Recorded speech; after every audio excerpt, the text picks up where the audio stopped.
అందరికీ నమస్కారం అండి. నేను మీ భావరాజ్ పద్మిని.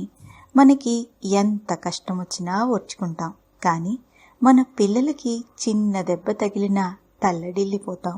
అలాంటిది తలసేమియా అనే రక్తహీనత వ్యాధితో ఉన్న చిన్నారుల తల్లిదండ్రులు ప్రతి 15 రోజులకి ఒకసారి తమ బిడ్డలకి రక్తం ఇచ్చే దాతలు దొరుకుతారో లేదో అన్న బాధతో ఎంతగానో విలవిల్లాడిపోతుంటారు.